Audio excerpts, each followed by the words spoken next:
एक बड़ा दरख्त था जिस पर 3 फैमिलियां रहती थीं। ऊपर नीचे उनके घर थे।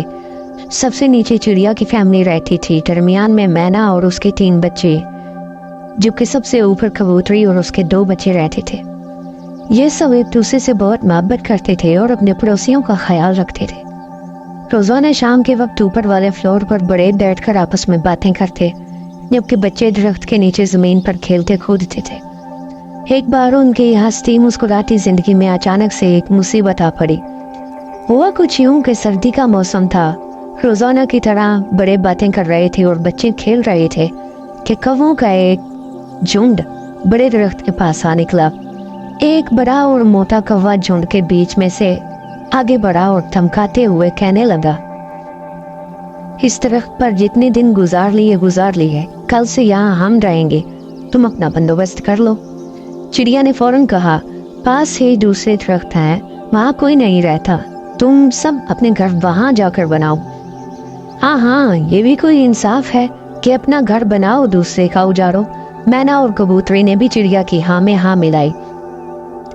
मुझे कुछ नहीं पता, बड़े कौवे ने गुस्से से कहा, तुम्हारे पास कल शाम तक का वक्त है, अपना बंदोबस्त कर लो, वरना घर तो क्या सर भी नहीं बचेगा।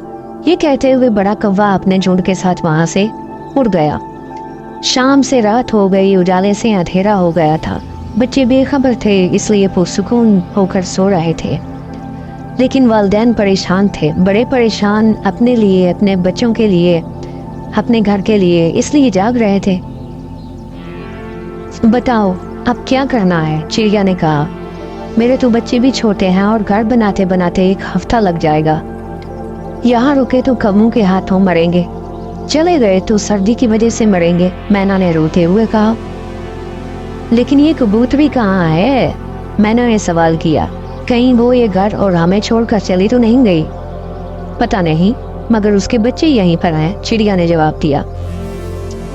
अगले दिन शाम को कबूतरी वापस लौट चुकी थी और उसके आने के कुछ ही देर बाद साथ ही कौवों का झुंड फिर से आ निकला।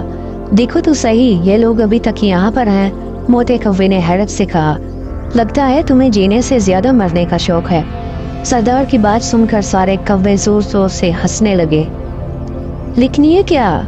कबूतरी और उसके पड़ोसियों के चेहरे पर कोई परेशानी नहीं थी। ऐसा महसूस हो रहा था कि जैसे कुछ हुआ ही नहीं। कबूतरी मुस्कुराते हुए कहने लगी, हम न मरेंगे और न यहाँ से जाएंगे। तूने क्या समझा था कि हम अकेले हैं, कमजोर हैं, तो हम पर जुल्म करोगे और हमारे घरों पर कब्जा करोगे? ये देखो, हमारे दोस्त यहाँ मौजूद हैं, हमें कभी अकेला नहीं छोड़ते। उसके बाद चारों तरफ से शाहीन निकल आए और दरख्त पर आकर बैठ गए। क्या मसला है? कमजोर क्या देखा कि हमला कर दिया? अब हम तुम्हें बताएं ताकत का मतलब क्या होता है? सरदार शाहीन की आवाज भारी हो चुकी थी और वो बहुत गुस्से में आ चुका था। नहीं, ऐसी कोई बात नहीं, मोटे कौवे ने अपनी जान बचाते हुए कहा। हम तो बस ऐसे ही मजाक कर रहे थे। ये रहें, घर इनका है, दरख्त इनका है, हम यहाँ से चले जाते हैं, बस आप गुस्सा ना हो। कौमों की तरफ से पहुँचने वाली मुसीबत को दूर करने पर तमाम शाहीनों का कबूतरी और उसके पड़ोसियों ने शुक्रिया अदा किया और उनके 3 दिन बाद बहुत मजे की दावत की।